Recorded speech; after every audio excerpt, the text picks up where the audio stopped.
Hey there! So at some point the contractions might become a little aggressive. Now let's be honest, they definitely will. Real quick mama! Real quick mama! Real quick mama! My biggest fans. Hey guys, Real Quick Mama here. Welcome back. I'm 32 weeks pregnant and I have 52 days until my estimated due date of July 25th. I'm going to show you my belly really quick, and while I'm showing you my belly, I want you to comment with what you think the baby's weight is. Now don't go Google how much a baby weighs at 32 weeks. I just want you to guess in the comments, and whoever's the closest wins, and I'll shout you out next week. I don't get a lot of people commenting on my videos, so I'm guessing it's gonna be like 1 or 2 people, but this is my belly. I'm 32 weeks, and baby is positioned in the center, head down, butt's on the left side, and the feet are kind of like over here. But yeah, I feel pretty good. So please comment with what you think a 32-week baby weighs, and I will tell you the answer in just a minute. Well, my baby at least. Yes, honey? What? Oh, Mr. Weenie is in the coffee table right there. Can you get it? Amnesty, you want to show everyone your Mr. Weenie? Yeah. Hold it up.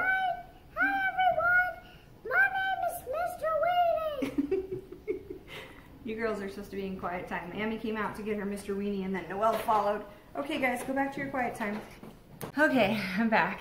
I'm feeling emotionally, I've had some ups and downs. I have days where I just break down and cry like a few times a day, like the really loud, like whoa, whoa, whoa, cry. I don't know, hormones, and then also dealing with some health issues, and it's like the hormones make it more frustrating and overwhelming. And to be honest, I haven't been reminding myself of the suffering that's guaranteed in this life. And that if anyone suffered the most, it would, I mean, obviously Christ suffered a lot more than I do in this pregnancy, and he did it for me, and I didn't deserve it. He was innocent, and he took on the judgment and the punishment for me. And so I haven't been thinking that way. And our church was recently in Philippians 4, and just, you know, whatever's pure, whatever's lovely, whatever is good, whatever's of good repute, focus on these things, and I haven't been doing that. So I think that that is one of the main reasons why I've broken down so many times, is because I've tended to go to that place where I feel sorry for myself instead of thinking about what true suffering is. So that being said, emotionally it's been kind of tough.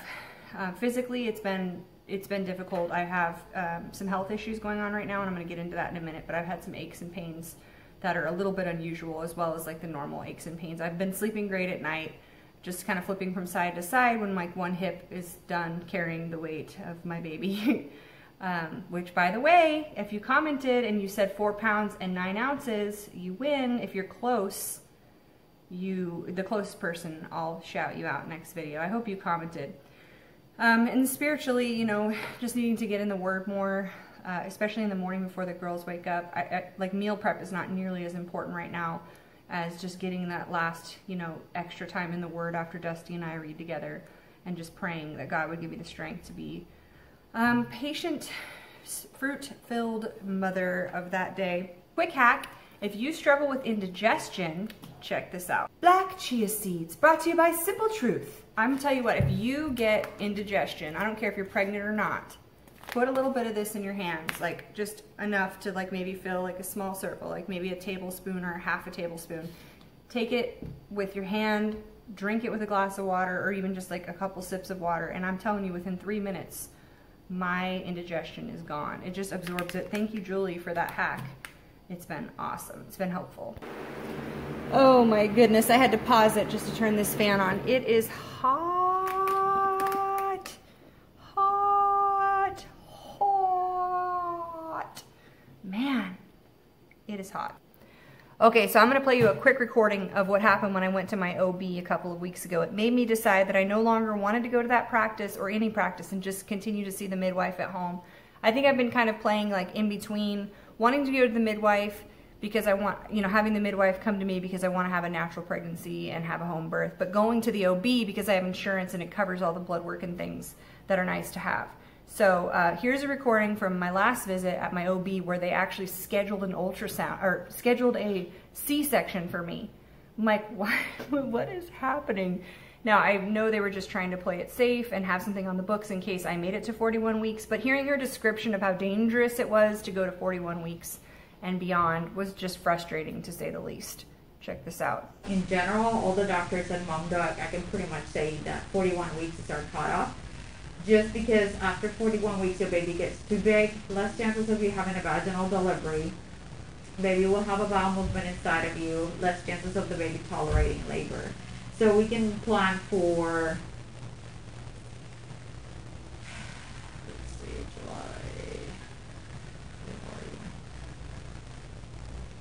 like August 1st, which is like a full week after your due date. Okay, so I know that wasn't the best audio, but basically she was just saying that, like, if the baby poops inside of me, they might die or whatever. It's not at all that she said, but after that, and before I planned on canceling my next, canceling seeing them anymore, I had some health issues pop up, and I actually needed to go to the OB. It was something my midwife recommended and my husband and I agreed on. I had some weird symptoms the last couple of days. My thyroid was low in my most recent labs that were done. So I started taking a T4 medication called levothyroxine or levothyroxine. I'm already taking NP thyroid, 45 milligrams. So the levothyroxine was like 25 micrograms. It was like the smallest dose you can start with, just to help like bring that T4 up. I get that this probably isn't the most exciting thing to hear right now, but bear with me. So anyway, long story short, I started taking the levothyroxine, started to feel kind of weird the next day. The day after that, I actually had a prolapse. Google it. And it's pretty alarming whenever I have a prolapse. This is my second time, and it's just so abnormal and foreign to have something like that happen to you that it's hard to not worry about it. And then I was having like painful contractions, not really painful, but just, I'm 32 weeks. I should just be having regular Braxton Hicks. My sides were hurting, my back was hurting, my pelvic floor was hurting. I was having like mild shakes in my hands, and some of these are actually side effects of the levothyroxine. But also my blood sugar. So you remember last week when I bled to death in front of you doing my glucose monitoring? Well, my fasting blood sugars have been too high. So you're supposed to have your fasting blood sugars be like 95 or lower. But when I was waking up every morning, it was like 101 to 128. Usually over 115. So that's not good at all. So I've had to make some dramatic changes to my diet to cut out all the starches and fruits, and I'm now eating 120 grams of carbohydrates or less a day. So with that, I'll just keep you updated on that. But I did have to go back to the OB to have them check it out and make sure it wasn't like a cyst, or like that the prolapse wasn't going to put the baby at risk. So we went and checked that out. Everything was fine. And I got to see the baby one more time, so I'll show you a quick picture of the baby. So this is my cute little boy or girl. We still don't know what we're having. Squishy little face. Dusty's like, man, it's getting pretty crowded in there. Like, no kidding, right? So that's a cute little baby. We still are just so excited to meet our baby and find out if we're having a son or a daughter, if we have a son or a daughter. So I've actually been feeling a lot better since the day before yesterday when this all started. And I think that I was a little bit dehydrated too. So thanks, Julie got me on some trace minerals, just little drops of my water. I'm taking some other things to help out with digestion, and hopefully that will clear it up. But I'll give you an update in a couple weeks. So you must be wondering why we're in my bedroom now. Well, I wanted to tell you how I envision my birth.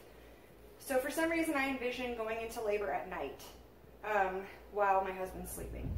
So I plan on trying to just, you know, sleep through it, whatever. I'm imagining that the contractions would have started earlier in the day. We climb into bed and I try to get some rest because I know it's a long journey ahead. And, you know, in my mind I envision somewhere in the middle of the night it getting to the point where I need to get up. And I'll show you where I want to do some laboring. Hey there! So at some point the contractions might become a little aggressive. Now, let's be honest, they definitely will.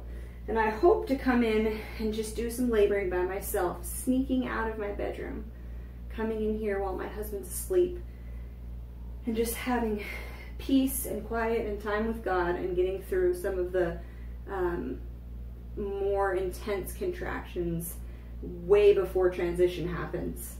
So this is all, of course, if this even goes down the way that I envision. But I've been listening to my midwife's podcast, and she takes you through, like, you want to, like, kind of envisioning your birth. And so she asks questions like, where do you plan on laboring? Where do you plan on birthing?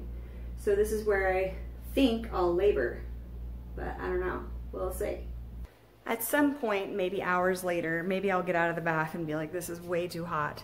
I'll get to the point where it's time to take things more seriously, and that it's when I plan on going into my husband's office, which I'll have this area cleared out, and just having a birth pool. Hi, hon. Sorry, I'll be really quick. Right in this area, filled with really nice warm or hot water. We have a nice AC unit on the wall in here, so it's nice and cool. Then there's this door to go to the backyard that's will let heat in right away. So I hope to birth in there. But this is all, who knows, you know? Who knows? That's the thing. You can make plans, and I don't think it's bad to make plans. But be ready for changes. Be ready for changes. With my first daughter, we were planning on having a home birth. We were planning on having her at home. And we went in for an ultrasound to find out her gender at 20 weeks, and they found spina bifida, and that changed everything, everything. So I'm not saying that by any means this is how it's gonna go, but this is just how I envision it going and how I pray that it goes, and ultimately whatever happens, I just want a healthy baby. So I'm gonna ask you if you have any questions that you'd like me to answer in my next video, please comment below. Thank you so much for watching. Love you guys. Bye.